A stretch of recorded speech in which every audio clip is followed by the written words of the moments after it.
Women more often than not just don't have the choice to form their own identity. I think that's part of the problem. I mean, the choice to perhaps redefine themselves.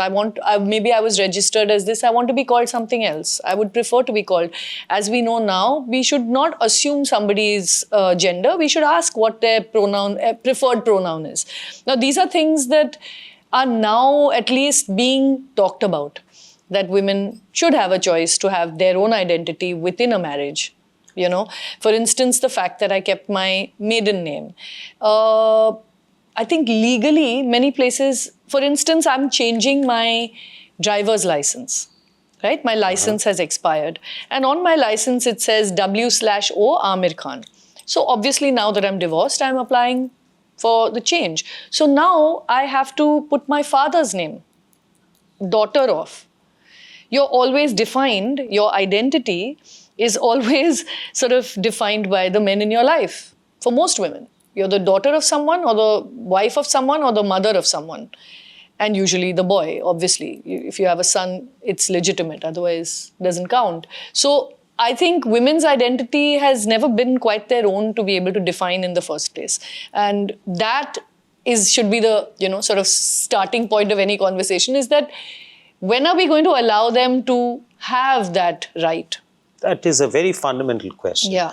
When it was all about physical power, so people would have gone out and hunted. So women anatomically are not stronger. So they were weaker section in that way. So they stayed home, did not go out and hunt. But the world has undergone a metamorphosis, right? We're not anymore driven by physical, brutal force. It's all emotional and psychological. But that change is not happening. And the crux of this imbalance is the financial independence, that disparity in financial independence. Like even if a career woman, when every child, ballpark calculation, every child that she bears, it takes her career back by about 5 years, 5 to 7 years. So they'll have to live with it. But will it change? Overall, I see things are not very hunky-dory in the world. I'm not a pessimist. True. Right? You have one-way global warming. We possibly have taken so much from the environment and given back so less, cared so less that it's hitting us back.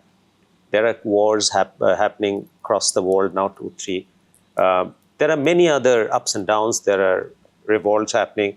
Things are not. So if you ask me, and I was writing a note to someone recently, and I borrowed the line from René Descartes that I think, therefore I am. So I wrote that line that I am, therefore you are. That should be the message from every woman to the men. And, unfortunately, I see sometimes women are also not willing to understand, live, and convey that to others. So I don't know how it'll change, but I have an hypothesis that if the world starts getting women-led, I think a lot of things will get corrected. I 100% agree with you. I fully agree with you. I don't know when it'll change, because you rightly said, I don't know how and when it'll change. And you're right, actually, we were having this conversation earlier about it being conditioning, the fact that women adopt and tend to take on all these roles because they're expected to, and then feel like they're super women because they're also working and they're also managing home and this multitasking they take as actually a sort of a superpower rather than exploitation, if you ask me. Exploitation, straight up. The fact that in economic circles, people are constantly talking about why more women are not part of the workforce. I want to ask how we will have a world if all women just joined the workforce and didn't actually weave the fabric of society by running homes, doing some of the most difficult and unpaid labor of this world, especially in our country, where even farming is done by a majority of women. The hard labor is done by women. Yeah. So it's, which is why what Manjumai says comes back to me time and again. It's a fraud. Yeah. And women have to grow up and realize and open their eye.